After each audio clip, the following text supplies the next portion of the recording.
بسم اللہ الرحمن الرحیم۔ سوانحی خاکہ حضرت قبلہ کا نام نامی اور اسم گرامی فقیر نور محمد صاحب سروری قادری تھا۔ آپ کی ولادت باسعادت صوبہ سرحد کے غیر معروف اور دور افتادہ مقام کلاچی ضلع ڈیرہ اسماعیل خاں میں سن 1883 میں ہوئی۔ آج سے 600 سال قبل کے تاریخی پس منظر میں ہمیں آپ کا سلسلہ نسب ایک نجیب الطرفین سید حضرت میر سید محمد گیسو دراز رحمۃ اللہ علیہ سے ملتا ہوا نظر آتا ہے۔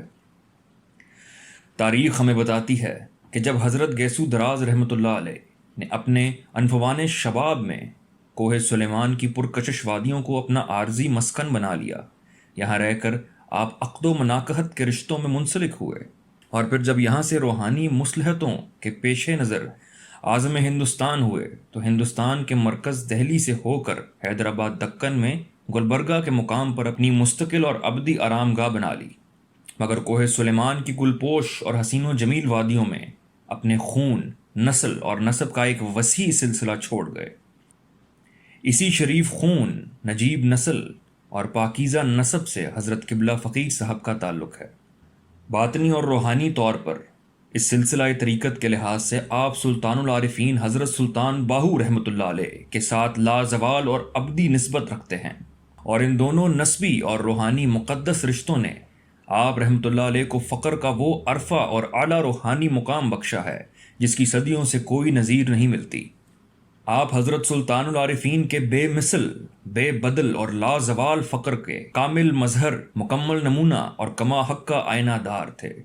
آپ کی زندگی کا سب سے بڑا کمال اور عظیم کارنامہ یہ ہے کہ حضرت سلطان العارفین کا جو فقر کتابوں کی اوٹ میں جا کر ایک اجنبی زبان کے پردوں میں دنیا کی نظروں سے اوجھل ہو گیا تھا، اور جو تصوف کی مشکل اصطلاحات کے پس منظر میں چھپ کر قصہ پارینہ اور داستان ماضی کی صورت اختیار کر گیا تھا، اسے آپ نے مذکورہ دبیز پردوں اور حجابات سے نکالا اور آسان، سہل اور عام فہم بنا کر عصر نو دنیا کے سامنے پوری آب و تاب کے ساتھ پیش کر دیا، اور اس کی ایسی پرکشش تشریح اور دلکش توضیح کی کہ دنیا انگشت بدنداں رہ گئی۔ آپ نے حضرت سلطان العارفین کی تصانیف کے کلزم بے قراں میں مسلسل 30 سال تک شناوری اور غواصی کرنے کے بعد 2 ایسے نایاب اور منور گوہر ڈھونڈ نکالے جن کی چمک دمک اور ضیاء پاشیوں سے پوری روحانی کائنات روشن ہے۔ ان 2 نایاب گوہروں میں سے ایک گوہر تصور اسم اللہ ذات کا پاک شغل ہے، اور دوسرا دعوت القبور کا بیش بہا طریقہ کار ہے۔ حضرت سلطان العارفین کے لازوال فقر کا مقصد قصر انہی 2 بنیادوں پر استادہ اور استوار ہے۔ دنیا گواہ ہے کہ اس بات کی نشاندہی سب سے پہلے حضرت فقیر صاحب نے کی۔ آپ ہی اس فقر کے نشاط ثانیہ کرنے والے تھے، اور آپ ہی اس فقر کے احیاء اور اجراء کنندہ تھے۔ ایک عجیب حسن اتفاق ہے کہ حضرت گیسو دراز کے نسبی سلسلے میں تقریباً 600 سال تک کوئی ایسی ہستی ظہور پذیر نہ ہو سکی جو فقر و تصوف کی ان بلندیوں اور رفتوں تک پہنچ سکتی جن تک حضرت فقیر صاحب پہنچے تھے، اور حضرت سلطان العارفین کے روحانی طریقت کے سلسلے میں تقریباً 400 سال کے عرصے میں کوئی ایسی شخصیت منصہ شہود پر نہ آ سکی جو ان کے فقر کا مکمل آئینہ دار ہوتی۔ حضرت فقیر صاحب پر ایک طرف سے نسبی شرافتیں آ کر مرکوز ہو گئیں، اور دوسری طرف سے سلسلہ طریقت کی روحانی سعادتیں آپ کی ذات ستودہ صفات میں مجتمع ہو گئیں، اور ان 2 طرفہ نسبی شرافتوں اور روحانی سعادتوں کے مبارک اجماع نے آپ کے اندر وہ روحانی کمال پیدا کر دیا جو اس نسبی اور روحانی سلسلے کے کسی فرد میں آج تک پیدا نہیں ہوا تھا۔ گویا نسبی سلسلے کی شرافتیں اور روحانی سلسلے کی سعادتیں ایک مقدس امانت کے طور پر آپ کے وجود مسعود کا انتظار کر رہی تھیں، اور جب آپ کا ظہور ہوا تو ان شرافتوں اور سعادتوں نے آپ کی ذات والا صفات میں مل کر قرآن السعدین کی صورت میں جلوہ گر ہو کر آپ کو اپنے وقت کی عظیم ترین روحانی شخصیت بنا دیا۔ آپ کے والد بزرگوار کا اسم گرامی حضرت حاجی گل محمد صاحب تھا، جو نہایت متقی اور پرہیزگار بزرگ تھے۔ حضرت فقیر صاحب کے متعلق انہیں ابتدا ہی سے یقین تھا کہ یہ صاحب کمال نکلیں گے، چنانچہ انہیں اس سلسلے میں پہلے سے بشارت اور آگاہی بھی ہو چکی تھی۔ حضرت فقیر صاحب نے ابتدائی تعلیم کلاچی میں پائی، عربی فارسی گھر پر پڑھتے رہے۔ میٹرک کے بعد آپ نے اسلامیہ کالج لاہور میں داخلہ لے لیا، لیکن وہاں آپ پر کچھ ایسی شدید روحانی کیفیات اور واردات طاری ہو گئیں کہ سب کچھ چھوٹ کر رہ گیا۔ اسکول سے کالج تک پہنچنے اور پھر کالج چھوڑ کر تارک کو دنیا ہونے اور درویشی اختیار کرنے تک آپ کو جن ذہنی اور داخلی کیفیات اور خارجی مساعد اور نامساعد حالات اور کشمکش سے گزرنا پڑا، وہ انتہائی دلچسپ، روح پرور اور ہدایت آموز ہیں۔ ان کی تفصیل بہت طویل ہے اور حیات سروری میں درج ہے۔ مختصراً یہ کہ آپ نے روحانی جذب و شوق کے تحت دنیاوی ظاہری تعلیم کے ساتھ ساتھ دنیا و ما فیہا تک کو ترک کر دیا اور فقط اللہ اور اس کے رسول مقبول صلی اللہ علیہ وآلہ وسلم کے ہو کر رہ گئے۔ آپ کی زندگی میں ایک انقلاب آ گیا اور آپ نے مکمل درویشانہ زندگی اختیار کر لی۔ ذکر الہی آپ کا دن رات کا محبوب مشغلہ بن گیا۔ آپ نے آستانے یار پر جا کر دم لیا۔ حضرت سلطان العارفین کے مزار مقدس پر ایک کچے حجرے کو آپ رحمۃ اللہ علیہ نے اپنی کائنات بنا لیا۔ وہاں پہلے پہل آپ کی طبیعت کسی سے نہیں لگتی تھی، دل میں ایک عجیب اجنبیت سمائی ہوئی تھی۔ درویشوں کے ہمراہ صرف آدھے پیٹ روکھی سوکھی کھانے، فرش خاک پر سونے، ایک گودڑی اوڑھنے اور تہبند باندھنے کے سوا کچھ میسر نہ تھا، اور اسی میں دل مطمئن اور روح مسرور تھی۔ انہی ایام میں سلطان العارفین کی ایک کلمی کتاب آپ کی نظروں سے گزری۔ اس کا آپ نے بہت غور سے مطالعہ کیا۔ آپ نے یوں محسوس کیا گویا معرفت اور فقر کا ایک بیش بہا خزانہ ہاتھ آ گیا ہے۔ اس کے مطالعے میں اس قدر لطف آیا کہ برسوں حضرت سلطان باہو کی کتابوں کے مطالعے میں گزار دیے۔ ان کتابوں کو آپ نے پیر صحبت بنایا اور انہی سے سب کچھ حاصل کیا۔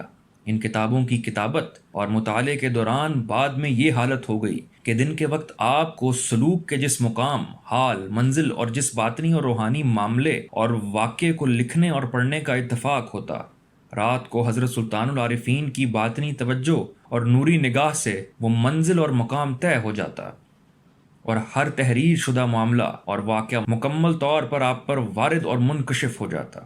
آپ فرمایا کرتے تھے کہ ایسا معلوم ہوتا ہے جیسے حضرت سلطان العارفین نے یہ سب کتابیں صرف میری ہی خاطر قلم بند فرما کر چھوڑی تھیں، کیونکہ آج تک ان کتابوں کو میری طرح نہ کوئی سمجھ سکا ہے اور نہ سمجھا سکا ہے، اور نہ ہی ان سے کوئی اس قدر استفادہ کر سکا ہے جس قدر میں نے کیا ہے۔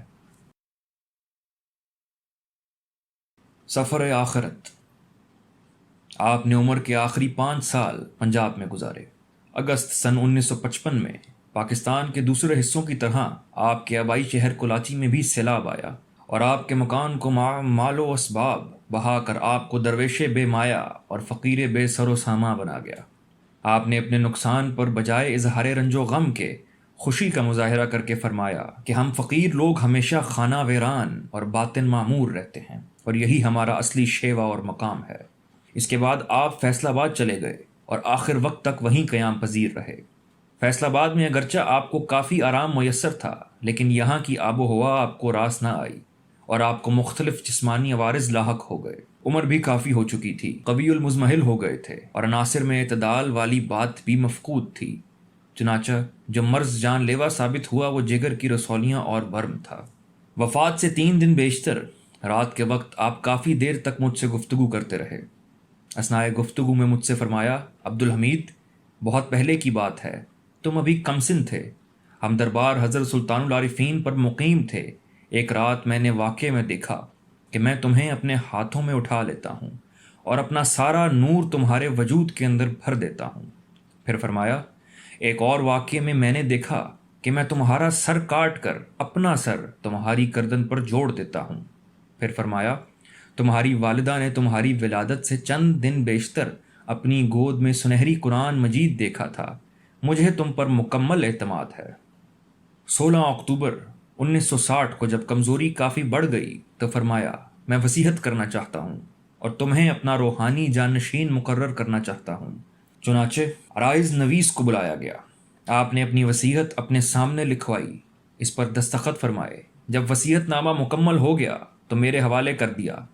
وصیت نامے کی روح سے آپ نے راکم الحروف کو اپنا روحانی جانشین اور اپنے سلسلے کا روحانی سربراہ مقرر فرمایا۔ بعد میں ارشاد فرمایا، مجھے اب مزید زندہ رہنے کی کوئی خواہش نہیں رہی۔ میں نے جو کام کرنا تھا وہ میں نے پایہ تکمیل تک پہنچا دیا ہے۔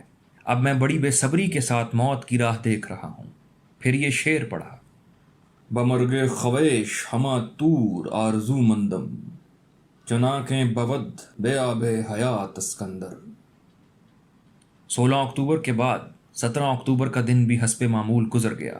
رات ہوئی، کائنات اندھیروں میں ڈوب گئی، اور اسی کے ساتھ ہمارے دلوں پر بھی مایوسیوں اور نا امیدی کے گمبھیر اندھیرے چھا گئے۔ امید کی کوئی کرن نظر نہیں آتی تھی، اور آپ کی زندگی کا کوئی امکان بھی روشن دکھائی نہیں دیتا تھا۔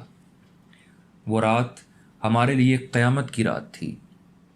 اسی رات وہ آفتاب عرفان غروب ہونے والا تھا، جس کی ضیاء پاشیوں نے ہزاروں تاریک دلوں کو منور کر دیا تھا۔ اسی رات وہ چراغ ہدایت گل ہونے والا تھا، جس نے کفر و الحاد اور دہریت کی شب تار میں بھٹکی ہوئی انسانیت کے لیے صراط مستقیم کی نشاندہی کی تھی۔ رات کے 1 بجے آپ نے جان آفرین کے سپرد کر دی اور دائی اجل کو لبیک کہا۔ انا للہ و انا الیہ راجعون۔ عمرہا در کعبہ و بت خانہ میں نالد حیات، تاز بزم عشق یک دانائے راز آیت برون۔ فقیر عبدالحمید سروری قادری۔